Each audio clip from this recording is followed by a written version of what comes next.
Okay, so let's keep talking about tokens and characters. We don't have any players right now, and we want to have some. So let's see. Should we make a couple of players? Sure. Okay. We're just like one hapless character who's going to stumble through here and do poorly. All right. So let's do it. Yeah, I'm going to go ahead and hit add up here, and I can add a character, a handout, or a folder. We can talk about those things later, but character is an easy one. They will give you a sample name, which you can change in any way you want. I'm actually going to put you in charge of this guy. As the GM, you will always see every character, and you will have control over every character. But you're going to want to assign this to one of your players. We have humans, we have characters, and we have tokens. So I'm going to assign this character to a human, namely you. Great. And that means that you can look at it, but I also want you to be able to edit and control it, to move it around on the table and character level it up and so forth. So I'll let you have that as well. We'll deal with these things, this artwork later. And that's it. I'm going to save changes. And now we're going to hit character sheet, and we get a nice blank character sheet for Kaflego Bra.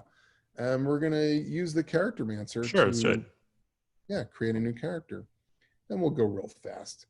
So next, let's see. We're going to make a, let's go over there. Ooh, Hobgoblin, fun. It's going to be a Hobgoblin. It's going to be Hobgoblin Fighter. Yeah, sure. Hobgoblin Fighter sounds good. All right. Weapon proficiencies. Is it already a fighter? I haven't even chosen that yet, have I? Oh, I can just have weapon proficiencies because I'm a Hobgoblin. Battle axe and longsword, blah, blah, blah. It's got some other stuff that it can do. Next, choose a class. Now we'll choose fighter. And we'll choose some proficiencies real fast, like athletics and intimidation. Fighting style, defense. Why not? Next. Ability score method, standard array. 50. I don't really care. It doesn't matter right now. Do not make your character like that. It's a bad way of doing it. Yeah, nice straight lines are the way to do it. Yeah, that's like answering C for every question. None of that stuff matters. Don't care. Choose our equipment, class equipment, chainmail, blowgun, and that's what you want. Oh, whip. I like that better. Yeah, Hobgoblin with a whip, you're set. Yeah, of course. When there's a whip, there's a way. And there, disguise kid. Okay, next. Now, Craig, so in this case, we're just doing this ourselves. What's your recommendation for players who want to show up with their character? Do you have them sort of design the thing and then just either they're going through the character mancer? Yeah. Great question. What you have to do as the DM is do what I just did when I said add. And then you create this Kaflego Bra, which, will look, let me just apply changes and let's let them build the character. So there's the character sheet. Now, Kaflego Bra, we go to edit. Let me show you that again, because that's actually something that's a lot of people miss. Up here, there is this thing called edit. This is editing the character sheet. This is editing the character, which is slightly different, and it's super annoying that it's like that, but it is. That is basically saying who's in control of this character as a human. If I were inviting you to the game, I would probably say something like John's character. And I would create it with you in control, and I wouldn't do anything else. You would do the rest of this, and then you could also change the name of your character. Right. But you would have a vessel with which to work to create the character. So we have your character now. That's very nice, but your character is like your character sheet. And when you're playing D&D, it's not like you put your character sheet down on the map. You have a mini. So we want to give you a mini. What should we do? Well, let's go back into John's character and let's go to edit. there's the default token, and then there's the avatar. The avatar is not going to be your token. So we've got to assign a token to your character that's going to be like your mini instead of your character sheet. Now you can see I'll double click that to make John's character go up here. The Spectre has a token. That's a cool token. You want a cool token, but to put you on this map, you drag and drop. Now that's what you look like. Boring. We don't like that very much. So we're going to fix that. I'm going to delete that for a sec, but I want to point something out. This is another slightly annoying aspect. If I hover over the name John's character, that highlights John's character, the words. Then if I hover over this bit, it doesn't. This little 3-bar hamburgery thing is what allows me to rearrange the items in the journal window here. If I try and drag from those 3 things, it's not going to work. This is super frustrating. So a lot of people, I think, spend hours trying to drag their character from what they think makes sense, which is the icon here, but drag from your name and it works. Okay. But we don't like that. That's lame. Let's not do that. So we need a cool image for you. So lots of ways to do it. We can find our own on the internet, or we can also look in our art library. Now, the art library, there is an enormous amount of free assets, tons of free assets. You can also, as you search for things, they will also suggest marketplace purchases. Those are assets that you can buy. Usually they're not very expensive, but you obviously just don't want to go willy-nilly and buy stuff. We've got a hobgoblin fighter, right? So let's look up hobgoblin and see what pops up. So, and it's searching my purchases. I don't think it's going to find any hobgoblins in there. As it loads these, there are some premium assets that we could purchase if we want. So those will always be in yellow, and you can see what those look like. I'm not seeing any great ones coming up for free here, to be honest with you. Just a lot of like wheels and stuff. You can also use things from the internet. You just drag and drop from, like, let's say you've saved an image from the internet. You just drag and drop it onto this map, and it will upload into the game, and you can use that. And I'll show you how to assign that. But for now, I'm just going to say goblin, because I know there'll be a goblin. There's a smashed head goblin. We don't want a dead one. This guy looks pretty good. We'll use this guy. We just drag him and drop him. There he is. So how do I make that your token? Well, let me switch over to John's character. And we're going to go to edit. Now you see I've selected this object here. Well, I'm just going to say use selected token.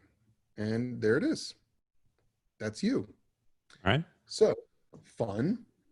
Now that really was not intuitive though. That wasn't even remotely. No. Not even remotely. It gets worse, because you would think that at this point it now knows that this thing here that we're looking at is you. That's just a piece of art. That's not the real thing. It's a piece of art. So as I drop you in now, that in theory should be you, but it's not. It's still not you. It's not going to be you until we tell it that it's you. And here's how we do. We select it, we hit the gear. And now we have this. Represents character. And then we're going to do a bunch of stuff with tokens now. First, we need to know that it represents, oh my God, what? So you have to go, Roll20, why? You have to go and find John's character. They really should have custom, like, player-made characters up at the top. Yeah. They don't. So you have to go searching for it, and then you go, oh yeah, that's right. John begins with a J.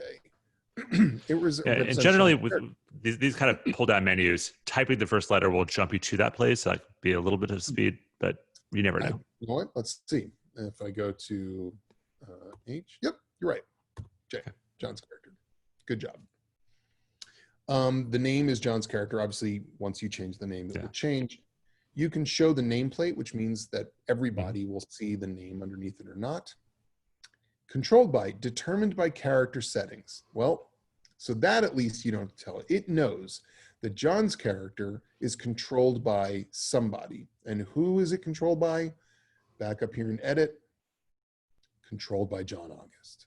Great. So this is now your token, but we're still missing a few things. And these are things that I, as the GM, need to kind of neaten up and tighten up. First things first, bar 1, we want it to be your HP. So hair, no, but HP, I guess if you just did HP, it would work, right? HP. And that's going to tell us what your current and your total is. And then in the blue, AC. Generally, we leave the red empty.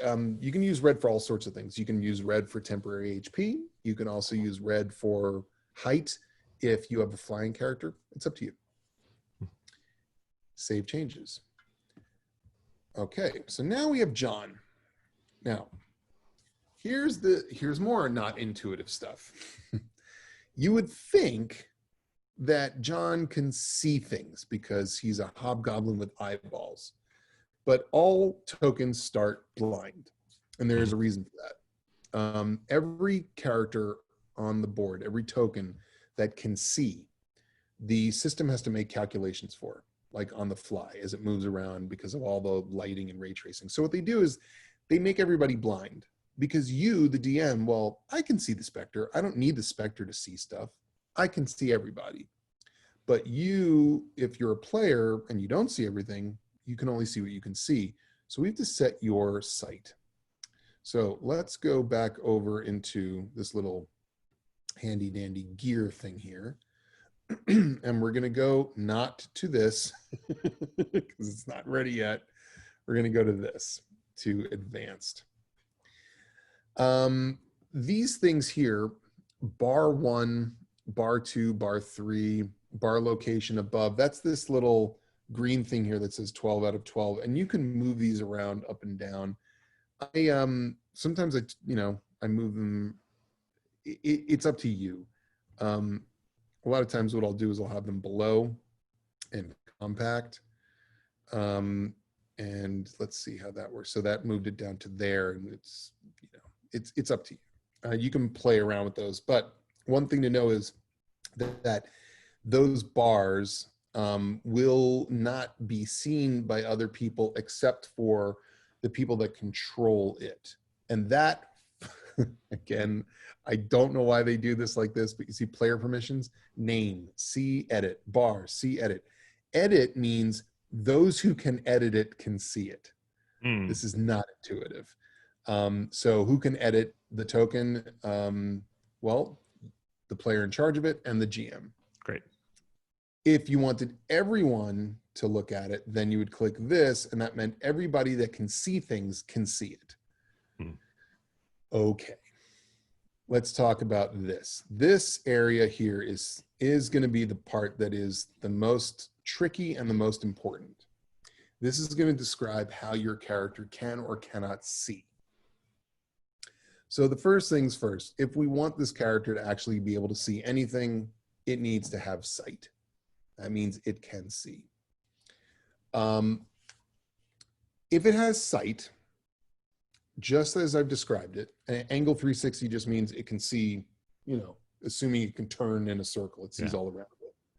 If it has sight and it's on a map that has global illumination because it's a nice bright sunny day, then it sees everything, no problem.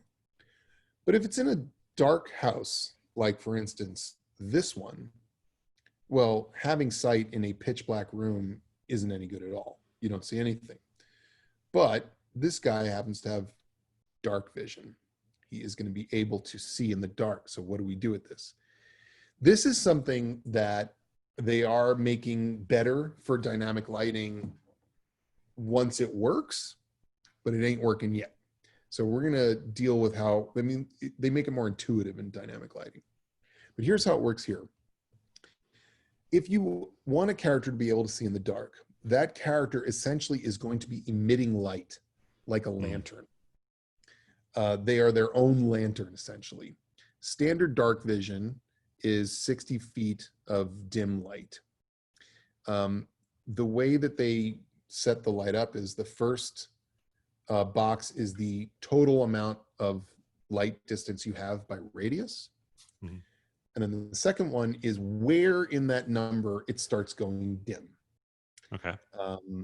So if you can see 60 feet, but all of it is dim, well, that's 60 feet total. And it starts being dim immediately. 0. At 0 feet. And then voila, this player can see stuff. Now, remember, I told you, you've given him a lantern, but nobody else can see it. Yeah, okay, great. He's his own lantern, but you don't want anybody else seeing his lantern because it's his vision. It's his dark vision. That's why all players see light is not checked. So we're going to go ahead and save changes on this guy.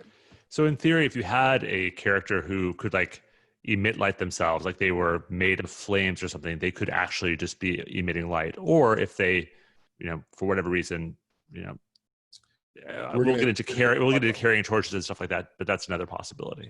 Correct. And I'm going to show you exactly how that works. There are so many times in a game where you as the DM need to know what your characters can see, because you can see everything. But I don't know if you, like, I'm going to move this guy over here. And let's say I switch over to my lighting layer and I'm going to open this door. So now, in theory, this guy here can see into this room, but can he see this specter? I don't know exactly. How do I tell? An incredibly important command that you will use constantly. You select a token and you say Command L. And Command L lets you see exactly what that token can see and nothing more. As I drag him around, as I showed you, I can then see what he can see. I'm finding it's Control L for me. Are you in Safari? I'm in Safari, so it's Control L. Yeah. Yeah. So in Safari, it's Control L. This is one of the reasons. Safari is the worst of the browsers to use for this. Yeah. Yeah. So I use Opera when I'm playing, but for this demo, I'm just looking at Safari. So yeah, no problem. Yeah. So for every Chrome-based system, it's going to be Command L for whatever. Yeah, because Safari stole Command L for something else. But so Command L, or in Safari, Control L, and it's incredibly useful, as you can see. How do I get out of this narrow view? You click anywhere else on the map. Great. And boop, you're right back to where you need to be. So you're going to use this all the time. There are times now, remember, all my characters are blind. Well, it should be blind, but in this game, it's backwards. What is going on with Strahd? See, he has sight. He should not have sight. So, Strahd, it's like a weirdly backwards thing. So normally when you would select one of your NPCs and try and Command L look through their eyes, you would see nothing because they don't have sight. Every now and then you want to select one of them and give them sight. And here's why. Let's say this comes up all the time in the campaign we're playing right now. There are a lot of drow. So you guys are in a dungeon, you're marching around, you all have dark vision in one way or another, and it's giving you 60 feet of vision in the dark. The drow have 120 feet. So there are times when I need to know if they can see you before you see them. So I'll pick one of them and I'll just say, okay, you can see, so I can peek through your eyes to see when I can see the players coming, and then make a decision about what the drow want to do. Most of the time you will not have to do that. It's fairly obvious when everybody can see each other. So what is the downside in this Ravenloft setup that these characters were given sight from the start? Something is backwards on this, honestly, because, and I can't quite tell what, because it doesn't work this way in the other modules where they're not supposed to have sight. And also the roles are supposed to be whispered. And I think it's like, I don't know, maybe there's like a switch flipped somewhere and it's like backwards here, but none of them should have sight. And there's a way to achieve that where you can just massively turn all of them off in terms of sight. But I guess I'm asking, like, what is the downside of these characters being given sight? Like, as a DM, what is the frustration? it can, if you have a map with a lot of NPCs, it can start lagging. So slowing it down. Okay, I can see. Yep, exactly, because It's calculating all that. Yeah, great. Exactly. So generally speaking, you know, like you guys have been in rooms where there's been like, you know, a dozen goblins and 10 bugbears. There's no need for them all to see anything because as the DM, you can see everything. You're moving them around. Yeah.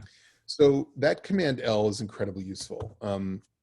And a lot of times people will say like, oh, I think I see them. And I'm like, do you? And I'll look in through their eyes. I'm like, no, I think your friend sees them, but you don't. So it's a good way of kind of keeping your players honest. And it's also just useful to double check that things are functioning the way you think they're functioning. You may have thought that, for instance, you had assigned your animated armor to be on the K level, but you forgot and left it on your object level. And this guy's coming up the stairs and you happen to peek through and you're like, oh my God, he can see him. Okay, well now I know, let's quickly move him to the that level and then he will not. And now, one thing to be aware of is the DM, you will always see the K level even through your player's eyes. It doesn't mean they can. But note that there's a transparency there. That's kind of the indication. So just trust that they can't see that stuff. Okay, so that was our big light lesson. Now, a couple of advanced lighting things, and this is where they're struggling on dynamic lighting, but we're going to get them there. A lot of times, and I'm not exactly sure how the math works here, except making it 30 and putting a multiplier of 2 on it seems to help because it helps layer in other light sources on top of it, because dim light on top of dim light should be bright light. I don't exactly know why this works better. Somebody explained it, kind of went over my head. I just trust that it's true. So now we've got this. It's the same thing, obviously, mathematically. But what if we want to give this guy a torch, or there's a light source in here that is adding to his light? Right now, that's what it looks like. Okay. Well, let's go into our artwork. Let's say that there's a lantern that happens to be in this room lit up. Oh, that's a lovely lantern. Let's put that, well, let's put it here. Just dragging it on there. All right, I'm going to put it in here. Well, that lantern is supposed to have just regular light that everyone can see. So we're going to go to that little gear. It represents no characters. Yeah. We go to advanced. Standard emission of light from torches, things like lamps, is 40 feet, meaning 20 foot bright, 20 foot dim. So the way we represent that is 40 20. total. Exactly. And the dim light starts at 20. It doesn't see anything. The lamp doesn't need to see, but all players see the light that it puts out. Great. Save. Now, when we go here, suddenly it got a lot brighter, and you can see the impact. Like, see, like this lamp, the light is being cut by the wall over here. So this is his dim area, and then he comes around and he gets into the fun area where he can see it's much brighter because of this lamp. And if we were to kill that lamp, then back to much dimmer. Great. And if you were to send that to the K layer, it would also kill it, right? No. No, I'm pretty sure. Oh, yes, on K layer, yes. Great. Yes. What you can do, yes, if it goes to K layer, it disappears. If, however, you put it on the dynamic lighting layer, you can add some light to a room without people seeing where the light is coming from. Mm-hmm. It's not something you frequently need to do. But if, for instance, a description of the room said that, for instance, in the corner here, there's some glowing embers on the floor, and you would think, well, that would put some light up. And you can go, okay, well, it doesn't really, what I use is not relevant. No one's going to actually see it. So I'll just take coin as like the easiest thing to do. Stick it in the corner here. And I'm going to move it to the dynamic lighting layer. And on that dynamic lighting layer, wait, am I on the dynamic lighting? Why can't I? Hold on. Let me move it back to, I need to do this first before I do it. I'm going to give it light while it's an object. All players are going to see it, and it's only going to be 10 feet, not even 5 feet of dim light spilling out of it. And I'll hit save. And then I'm going to move it to the dynamic lighting layer and come back here. There should be now, yeah, there you can see it, right? Yeah, great. So that's just a sneaky way to add a little light into a room without anybody seeing where the source of it is. It looks like you do have to add that light on before you send it to the dynamic lighting layer. Fun with light. Nice. Yeah. And just like with everything else, when you want to take a look at John's character, because John is going to be like, as you know, your character's going to see things like, what is, I think I can do this thing. And you're like, can you? You can go into their character sheet and look around yourself. Any one of these things, you can tap the word and see what the description is, or speech bubble it, and that'll send it to the speech area. And then you can see the description, which now that is sent it to me because I so backwards. Anyway, let's see, what else can I tell you? Oh, initiative. Yeah, let's figure that out. So let's say that that our hobgoblin walked into this room, met a specter, and then this is the time to have some initiative. Yeah, I think he met 2 specters. I like that idea. All right. The specters are going to be acting together. So to call up your initiative window, you can select it using this little clocky thing. Mm-hmm. So you know what? Let's just quickly go through these. Drawing shapes, you can draw lines. I almost never do this. Yeah. It's sort of unnecessary. Every now and then you need to, but I generally don't do it. So I can imagine there could be situations where you're not on an established map and you are just sort of freehanding some stuff to sort of show like where a wall is or whatever. I have done this before, like when we were talking about like certain squares where you guys had burnt some webs. I could kind of just draw a little thing like that. And then you can actually, if you go back to the arrow, you can select that because it is an object in and of itself. You can move it.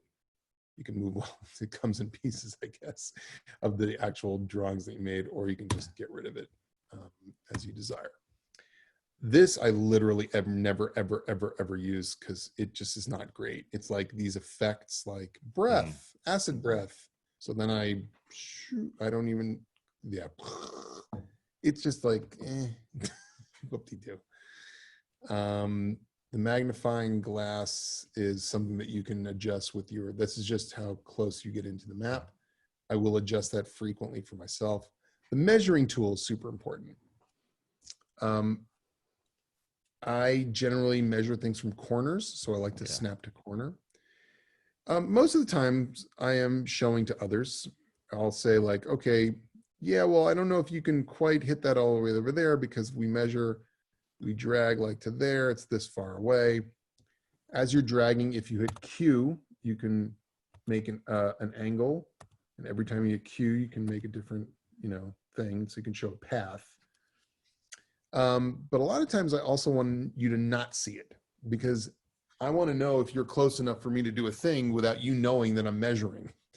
So that's something I like to keep an eye on is the show to others or hide from others. This is the fog of war, which we don't deal with. At least I don't. And then this is the dice roller. Sometimes you do need to roll dice manually, quote unquote. Mm-hmm. You just choose here, okay, I need to roll this many, 4d12. Yeah. If you need to roll, This is a thing where I always do the slash commands for it. I rather than absolutely, you can use /R to roll.